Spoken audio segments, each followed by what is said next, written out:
Hey, I am walking home again and doing list reviews. Apparently, that's the thing I do right now. It's the place and time where I have a few minutes to just go over a list and make a short video about it. So that's what I'm doing. I apologize for the brightness of the lights. The sun has come out here in Denmark.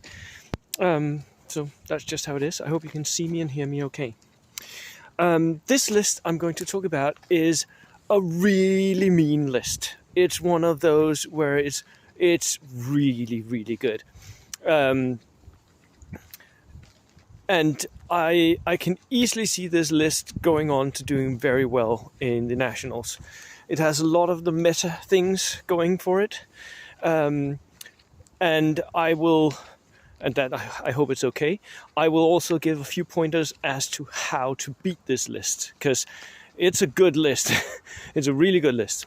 And it's in the hands of a very capable player. It's in the hands of Graham. And Graham is a Scottish player that is coming over. He's definitely not new. He's on their WTC team, and he's actually been Scottish champion. I think you won that once, right? Didn't you? You were the best placed Scotsman when you came second next to Dom and me. Right, Graham, I think that was it. So, Graham has a 12 order dice British tank platoon. You can already see where this is going, right? If you're going British tank platoons, then I think you should look at the Stewards, and he's bringing 3 Stewards with the command vehicle and armor platoon radio network upgrades, which means that his Stewards have better morale. And he's bought the Spontan LMGs on all of them. So these are what is called Dhaka Stewards. They are lean, mean, infantry mincing, killing machines. They will just delete units if you point them at them. So what you do is you go down into rain. Make sure that he's rolling 7s on your infantry. You don't want your infantry to be caught out in the open by one of these Dhaka Stewards. It will wipe out a whole unit. Simply, that's just how it is. These bad boys are pumping out 18 machine gun shots a turn. And he can even split fire so that you can have 5 machine gun shots going off in one direction and 13 in another. That is really hardcore. But remember, and I can say this because I played Stewards myself, right? I know exactly how these works. Remember, they are vulnerable. Stewards are extremely lightly armored, especially in the sides and in the rear. So if you can get your automatic cannons, if you can get them into the side of a Steward, even the front, if it's a heavy automatic cannons, it will rip that Steward apart. So go down, use your anti-tank rifles, use your side shots, and kill the Stewards when they move up. That's my advice for the Steward. He has 3 Stewards in his list. And since it's a tank platoon, he can push in 2 more tank choices, and he has. These are armored car choices, and they are from the Italy Soft Underbelly book. They are the PPA flamethrower jeeps. Now, these flamethrower jeeps are a really cool little invention, and they are very killy, but they are also very, very vulnerable, and I'll tell you why. The flamethrower jeep has a infantry flamethrower mounted on the front. So it can move up and it can flamethrower stuff. And if you know anything about flamethrowers, you know that they can really kill units. Sorry, I got a truck coming up behind me here. Very noisy. Especially because you need to roll that morale test to see if you just run off, because flamethrowers are that scary, right? So the flamethrowers are really killy. And the Jeep here has recce as well. So it's a weapon that Graham wants to use late game, late turn, he wants those flamethrowers to be within 18 inches of you, because 18 inches is the range he's got. He needs to move up 12 and then fire 6 inches, because it's an infantry flamethrower. It's not a vehicle mounted flamethrower, it's just an infantry flamethrower. So his threat range is 18 inches. You should play on that. You should really be aware of those 18 inches when playing against these jeeps. And a good idea against them is you go on ambush. If he's waiting he's waiting with his jeep behind some line of sight blocking cover, which is what I would do if I was playing them. Definitely do that, Graham. But then your infantry should go on ambush, because the jeeps are soft-skinned. Even if you don't kill the jeep when it moves out to kill your infantry, you will pin it. And when you pin it, that means that it will shoot with one pin, and pins affect flamethrowers. So it will have moved, it will have one pin, and it will be on point blank range, but it might be in long range as well, which means that he will need a 5 to hit. So you're decreasing his chances to hit every time you put a pin on them. So going on ambush against these flamethrower jeeps is a really, really good idea. Now, the rest of his troops are also very, very good, and he has of course mounted them, as you should, with a tank platoon.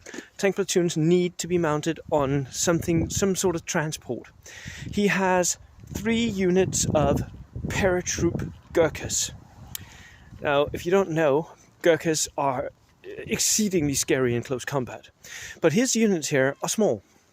They're 5-man units, so they're not that scary, because a 5-man Gurkha unit will lose some of its combats. It's too small to be an effective charging unit that goes out and hunts and kills other infantry. But you should never ever approach them into combat if you can avoid it, because they have that rule that's called scary blighters. Scary blighters means that the Gurkhas will halve your attacks against them. And that is just, it's no fun to fight the close combat against these para-Gurkhas. So don't do that. You shouldn't. And he's not going to use them to engage in close combat until he's absolutely certain that he can win those close combats. He can when he has whittled you down a bit. And this is what he's going to do, because he has equipped his para-Gurkhas with SMGs.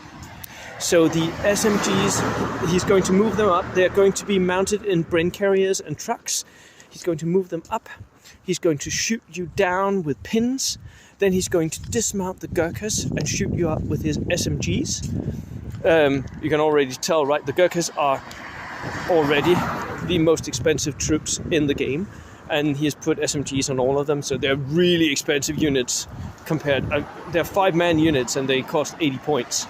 So that's almost like twice as expensive as a unit of regulars, right? A full unit of regulars. Right. And then when he's cut your unit size down to approximately his size, like 4-man, then he'll charge you, and then he'll win the close combat, simply by rolling that many more dice than you do. So what do? Well, you pin them down.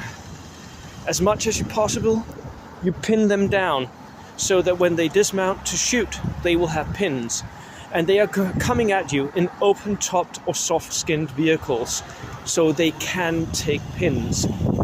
Yes, they will still be able to charge because of the British Up and Adams special rule, but the pins will affect their shooting, and Graham in this list, he needs a bit of that shooting. So you can pin them down and then simply flamethrower them or shoot HE or whatever.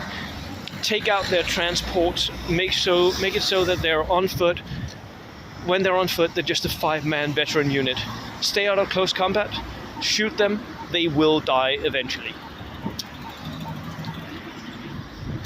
So, that's my advice for that. for the Gurkhas. And as I said before, they are all mounted in. He has 2 Bren carriers with the pintle-mounted LMG, which is going to transport his Gurkhas, and then he has a truck with a pintle-mounted flak MMG. So, and that's his transport. That's what he's using to bring them up. This is vulnerable. This is really vulnerable to AT guns, to autocannons, to anything that has a plus on the penetration. Will be able to hurt it, and regular small arms fire will be able to pin it. So he needs to be able to bring these up without you firing at him. So that's what you should do. Final thing that he has on the list is, of course, the British Free Forward Artillery Observer. Don't be too scared of this. Usually it doesn't kill that much, and I say this even though I know that in like a third of my games it kills a unit. That's it. So it will kill something in that weekend, and it can be very devastating. But mostly it's used to put pins on your fire line so that he can move up and assault it, or move up and shoot it to bits.